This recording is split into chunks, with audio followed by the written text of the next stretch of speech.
సంవత్సరాల తరబడి ఎన్ని మందులు వాడినా మీ మోకాల నొప్పులు తగ్గట్లేదా? ప్రాణ పెయిన్ క్లినిక్ లో అత్యాధునిక చికిత్స.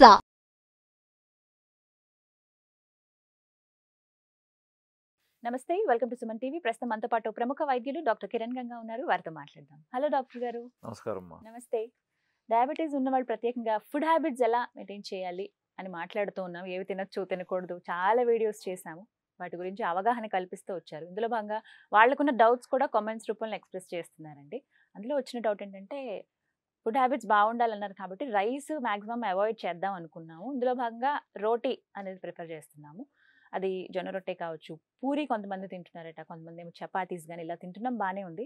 బట్ ఆ కాంబినేషన్స్ ఏవైతే తీసుకుంటున్నామో వాటి గురించి ఏంటండి? ఎలాంటి కాంబినేషన్ తీసుకుంటే బెటరు? దానివల్ల అటు ఫ్యాట్ పెరగకూడదు, అంటే వెయిట్ పెరగకూడదు, షుగర్ లెవెల్ కంట్రోల్లో ఉండాలి. సో వాటికి తగ్గ కరెక్ట్ కాంబినేషన్స్ చెప్పండి, ఏవి తినొచ్చో తినకూడదు అని అడుగుతున్నారు. పర్ఫెక్ట్ అండి. జనరల్గా చాలామంది పూరి మంచిదా, చపాతీ మంచిదా అనే ఎక్కువ క్వశ్చన్స్ అడుగుతారు. లేదా తందూరి బెటరా, నాన్ బెటరా అంటారు. లేదా జొన్న రొట్టె బెటరా, సజ్జ రొట్టె అనే ప్రశ్నలు వస్తూ ఉంటాయి. ఎస్, ఇది ఇంపార్టెంటే. వీలైనంత వరకు పూరి అవాయిడ్ చేయమంటాం. బట్ ఎప్పుడన్నా ఒక్కసారి పూరి చేసుకోవటం కూడా ఇబ్బంది ఏమి లేదు. బట్ పూరి చేసేటప్పుడు మైదా పిండి అవాయిడ్ చేయండి, చాలా ఇంపార్టెంట్. హోటల్స్ లో 80% ఎస్, మంచిగా గోధుమ పిండితో హ్యాపీగా పూరి చేసుకోండి. బట్ ఆ పూరి చేసేటప్పుడు టెక్నిక్, ఆయిల్ ఎక్కువ లాక్కుండా, మీకు తెలుసు ఆడవారికి ఆ టెక్నిక్, ఎలాగ ఆయిల్ తక్కువ ఆ పూరి తీసుకుండేలాగా ఎలా చేస్తే మంచిది అనేది మీరు చూసుకోండి. పూరి చేసేటప్పుడు, చపాతీ చేసేటప్పుడు కూడా గోధుమ పిండి కొంచెం తగ్గించి, ఇప్పుడు పూరికి ఏమన్నాం, మైదా పిండి అవాయిడ్ చేసి గోధుమ పిండి అన్నాం. అవును, ఓకే.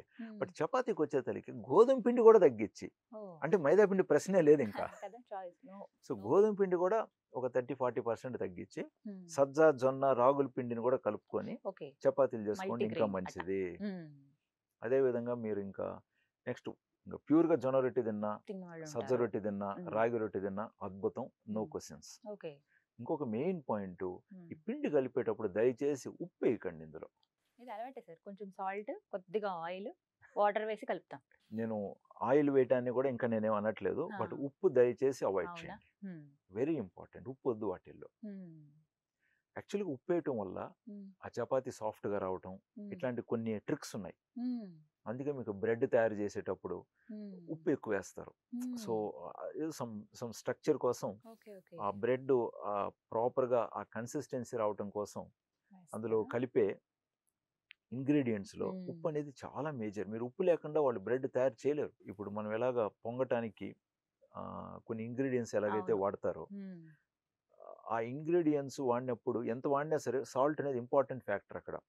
సో కొద్ది రోజుల్లో ఇనిషియల్గా మీకు కొంచెం ఇబ్బంది అనిపిస్తుంది ఉప్పు లేకుండా చేయటం, బట్ సాల్ట్ అవాయిడ్ చేయండి. ముఖ్యంగా చపాతీలో కానీ వేడి రైస్ వాడటంలో కూడా, ఈవెన్ మీరు మిల్లెట్స్ ఏదైనా వంట చేసుకుంటూ ఉన్నా సరే ఉప్పు వేయకండి వేటిలో కూడా. ఇది బేస్ మెటీరియల్, ఇవి వీటిలో ఉప్పు ఎక్కడ వాడకండి. కూరలో ఉప్పు పడబోతుంది, మనం అక్కడ కూడా తగ్గించాలంటున్నాం. బట్ వీటిలో అవాయిడ్ చేయండి స్ట్రిక్ట్గా. ఒక ఆప్షన్ ఫైనల్, కూరలు దేంతో తీసుకోవాలి, ఇది చాలా ఇంపార్టెంట్ అండి. మీరు చపాతీ తింటున్నారా, పూరి తింటున్నారా, సజ్జ రొట్టె, జొన్న రొట్టె అనేది ఒక 30-40% ఇంపార్టెంట్ అయితే, మీరు దేంతో ఎటువంటి కూరతో తింటున్నారు అనేది మిగతాది చాలా ఇంపార్టెంట్. ముఖ్యంగా మనం అందరం పూరి విత్ ఆలూతో తినటం అలవాటు, హోటల్స్ లో పోయినా కూడా. వీలైనంత వరకు పొటాటో అవాయిడ్ చేయాలి, ముఖ్యంగా పూరితో. చెన్న నార్మల్ గానే ఆలు అండ్ అలాగే గ్రీన్ బఠానీ వేస్తారు మనకి. బఠానీ పర్వాలేదండి, సో ఆలుని అవాయిడ్ చేయాలి. ఇంకా లేని పక్షంలో, దొరకని పక్షంలో ఫైన్, మనం ఏది కూడా తప్పు అని అనట్లేదు. బట్ మీరు ఇంట్లో చేసుకుంటున్నప్పుడు, ఒక ప్లాంట్గా చేసుకుంటున్నప్పుడు, పూరితో ముందు రోజు సాయంత్రం మంచిగా చెన్నాను నానబెట్టుకొని హ్యాపీగా చెన్నా కర్రీ చేసుకోండి. చెన్నాలో కూడా మనం గ్రీన్ పీస్ వేయచ్చు, కాస్త క్యారెట్ వేయచ్చు, కాస్త కాలీఫ్లవర్ వేయచ్చు. ఎస్, ఇంట్లో పిల్లలు కూడా ఉన్నారు, మీరు పొటాటో వేయాలనుకుంటే ఒక పొటాటో వేయండి, ఆ పీసెస్ పిల్లలు వాళ్ళు వీళ్ళు తీసుకుంటారు. బట్ మీరు గ్రేవీ వేసుకునేటప్పుడు చెన్నా ఎక్కువగా వచ్చేటట్టు తీసుకోండి. సో చెన్నాతో మనకు ప్రోటీన్ ఇంపార్టెంట్. ఇప్పుడు ఇది కార్బ్ అనుకోండి, ఇక్కడ ప్రోటీన్ కూడా మనకు లభిస్తుంది కదా. సో తృప్తికరంగానూ ఉంటుంది, నవ్వులుకోవటానికి నోట్లో కూడా మంచి ఫీలింగ్ ఉంటుంది. సో చెన్నా డెఫినెట్గా యూజ్ చేయండి, మరవకండి. చపాతీ కూడా చెన్నా మంచిది, రాజ్మా కూడా మంచిది. మనం ఈ మధ్య మర్చిపోయినామండి, ఎంతసేపు పప్పు అది ఇది సో డెఫినెట్ గా చెన్న, రాజ్మా, మనం తెలుగులో మాట్లాడితే బొనిగలు, గుగ్గుళ్ళు, ఇట్లాంటి ఇంకా చాలా ఉన్నాయి ఐటమ్స్. అలసందలు. అలసందులు ఉమ్. ఇవన్నీ వాడాలండి. ఉమ్. ఊరికే కొని పెట్టుకొని పురుగు పట్టినాక పడేయటం కాదు. అవును, తీసుకొస్తారు, వాడదాము ఎలా అయినా సరే ఈ కర్రీ చేద్దాం తీసుకొస్తాం సార్, మర్చిపోతాము, పడేయడమే, తెచ్చిన సో ప్యాకెట్ పడేయాల్సి వస్తుంది. సో మీ షెల్ఫ్స్ లో ఇవి కళ్ళకు ముందు కనపడేట్టు పెట్టుకోండి. Exactly. గ్లాస్ జార్లో పెట్టుకోండి, స్టీల్ జార్లో నిల్వ ఉంచకండి. Yeah, yeah. గ్లాస్ ట్రాన్స్పరెంట్ గా కనపడేటట్టు పెట్టండి. ఉమ్. సీరియస్ గా మాట్లాడుతున్నా. సో తెలుస్తుంది సార్. రాజ్మాను వాడండి చపాతీకి. సార్ ఇందులో మనకి 2-3 రకాలు ఉంటాయి, బొబ్బర్లు అని అంటారు, కొన్ని white kidney beans and red colour లో ఉంటాయి. సో ఏది బెటర్ అంటారు ఇందులో? ఏదైనా ఇది ఒకసారి ఇది వాడండి, ఇంకొకసారి ఇది వాడండి, కాంబినేషన్ లో వాడుకోండి. రేషనాలిటీని మీరు డిసైడ్ చేయండి. ఓకే. బట్ ఇలాంటివి ఉన్నాయి, ఇవి కూడా వాడాలనే విషయాన్ని మర్చిపోకండి. సో పూరితో కూడా రాజ్మా బాగుంటుంది, బట్ చెన్న ఎక్కువగా ప్రిఫర్ చేస్తారు. Okay. At the same time చపాతీకి రాజ్మా చాలా బాగుంటుంది, ఓకే. చెన్నా కూడా బాగుంటుంది. అదే విధంగా ఇంకా మిగతా రొట్లు ఏదైతే మనము సజ్జ రొట్టె, పరోటా జొన్న రొట్టె. కానివ్వండి, సజ్జ, జొన్న, రాగులతో రొట్టెలు మీరు చేసుకున్నా కూడా చాలా బాగుంటాయి. ఇంకొక విషయం మీరు అడగలేదనే చెప్తున్నా, దోశకు కూడా ఓ. చెన్నా రాజ్మాది బెటర్ ఆప్షన్. ఆహా. ఎందుకంటే దోశ, ఇడ్లీ మనకు ప్యూర్ కార్బ్. అవును. సో ఆ కార్బ్కి తగినట్టుగా ఉమ్. సాంబార్ చట్నీ కంటే కూడా ఉమ్. అప్పుడప్పుడు చెన్నా రాజ్మాల కర్రీలు కూడా మీరు తీసుకున్నట్లయితే గ్లైసిమిక్ ఇండెక్స్ తగ్గుతుందండి. మనం తిన్న తర్వాత, పొట్ల పడిన తర్వాత ఉమ్, ఉమ్.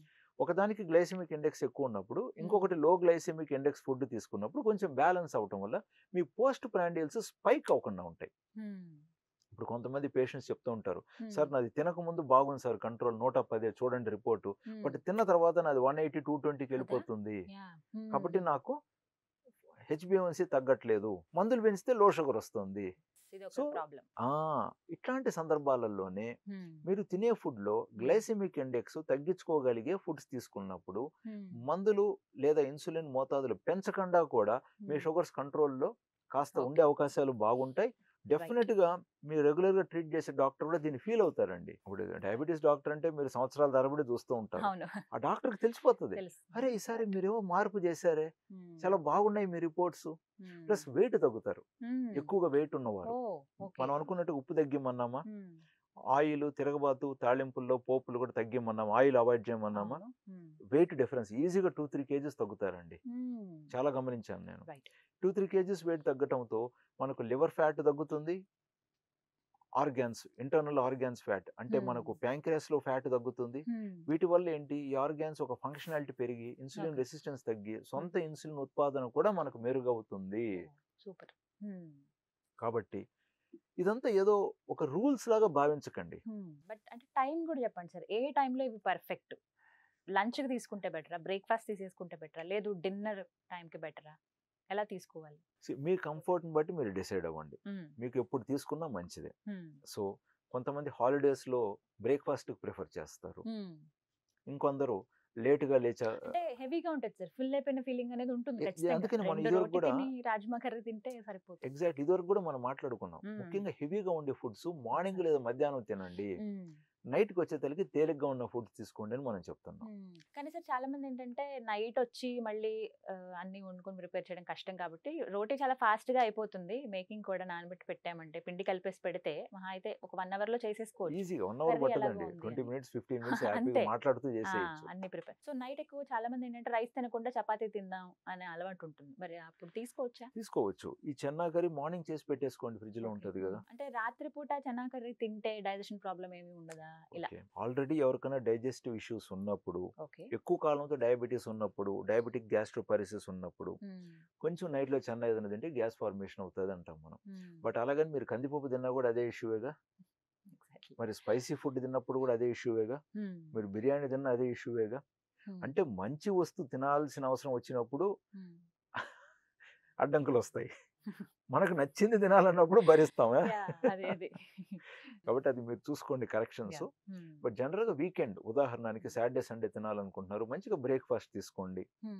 ఇప్పుడు న్యూక్లియర్ ఫ్యామిలీస్ అనుకోండి, దంపతులు మాత్రం ఉంటున్నారు, సో ఒకరికొకరు తోడుగా కలిసి వంట చేయటం చేయండి, చాలా బాగుంటుంది. కలిసి టైం పాస్ చేసినట్టు ఉంటుంది, ఒకరికొకరు తోడు హెల్ప్ అవుతుంది. ఒకరే చేయాలంటే భారం. ఈవెన్ మీ ఇంట్లో వంట చేసినప్పటికీ కూడా సాటర్డే సండే చేసినప్పుడు కొంచెం తనకు సహకరించండి. సో తను కూడా మీకు ఎలాంటి ఆహారం ఇష్టం అనేది కూడా అండర్స్టాండ్ చేసుకొని వీక్ అంతా కూడా మీకు మంచి ఫుడ్ తను వండి పెట్టగలుగుతుంది అనేది నా అభిప్రాయం. లేదు ఇప్పుడు కొంతమంది అంటే మరీ బిజీగా ఉండటం వల్ల, ఈ నైట్ షిఫ్ట్లు పనిచేయటం వల్ల, లేదా వీక్ అంతా బాగా కష్టపడి అలసిపోయి ఉంటారు కాబట్టి ఆదివారం శనివారం కొంచెం లేటుగా లేద్దామని కూడా అనుకుని ఉంటారు. సో అటువంటిప్పుడు ఏం చేయొచ్చు అంటే బ్రేక్ఫాస్ట్ స్కిప్ చేసేయండి. మీరు తినాలనుకుంటే మార్నింగ్ ఏదైనా మంచి 1 or 2 ఫ్రూట్స్, వెజిటబుల్ సలాడ్ ఇలాంటిది ఏదైనా తీసుకోండి. మంచి కాఫీ ఎంజాయ్ చేయండి, black coffee, black tea, green tea enjoy చేయండి. ఈ టీస్ తో ఆర్ కాఫీతో పాటు బ్లాక్ చాక్లెట్ ఇలాంటిది ఏదైనా కూడా మీరు ఎంజాయ్ చేసుకొని లంచ్కి వచ్చేసరికి మంచిగా లంచ్ చేయండి, చేసేస్తారు కాబట్టి ఇంకా సాటర్డే సండే ఈవినింగ్ వచ్చేసరికి ఇంకొక డిఫరెంట్ ఐటమ్గా కొంచెం సరదాగా టైం స్పెండ్ చేయడానికి మీకు అనుకూలంగా ఉన్న ఫుడ్ లాంటిది ఎంజాయ్ చేశారనుకోండి, తృప్తిగాను ఉంటుంది, సంతోషంగా ఉంటుంది. ఏదో త్యాగం చేసిన ఫీలింగ్ లో ఉండకూడదు. అన్నీ మనం సౌకర్యంగా ఇష్టపూర్వకంగానే మనం సంతోషంగా మంచి నిండు జీవితాన్ని ఆరోగ్యంగా జీవించే అవకాశాన్ని మనం పొందుతూ, ప్లస్ ఆరోగ్యంగా జీవించడం మన హక్కు ప్లస్ ధర్మం కూడా. అనారోగ్యంగా జీవించడం, త్యాగమూర్తిలాగా అన్ని వదిలేసి ఏది తినకుండా ఎన్నాళ్ళు ఉంటారండి? దానివల్ల కూడా మళ్ళీ మనకు మైండ్ లో అసంతృప్తి ఎక్కువైపోయి అది ఒక డిఫరెంట్ ఇష్యూస్ వస్తాయి. సో తృప్తిగా ఉండాలి, సున్నితంగా తృప్తిగా సంతోషంగా ఉన్నప్పుడు షుగర్స్ కూడా మీ మంచి కంట్రోల్లో ఉంటాయి. మిగతా ఏదైనా ఉన్నా కూడా మీ డాక్టర్తో డిస్కస్ చేయండి, డెఫినెట్గా మీ డాక్టర్ కూడా మీకు సహకరించగలుగుతారు. సో మీరు హ్యాపీగా ఉండగలుగుతారు. అండ్ మనసులో ఎటువంటి భారాలు మోయకండి. చాలా మంది ఏది తింటే మంచిది, ఏది తింటే నాకు డాక్టర్ ఇన్సులిన్ ఆపేస్తారు, లేదా ఏమి తింటే నాకు మాత్రలు తగ్గుతాయి, ఇది ఎక్కువ అయిపోయి చాలా ఇబ్బంది పడుతున్నారండి చాలా మంది పేషెంట్స్. సో ఆ ప్రశ్నలు, ఈ కొన్ని తెలియని విషయాలు ఎక్కువగా దూరం మీరు ఒక్కరుగా మనసులో పెట్టుకోకండి. మీ డాక్టర్తో డిస్కస్ చేసి వాటికి పరిష్కారాలు వచ్చిన తర్వాత స్వేచ్ఛగా తేలిగ్గా హ్యాపీగా బతకండి అని చెప్తున్నాను. Right sir, thank you so much అండి. నమస్తే.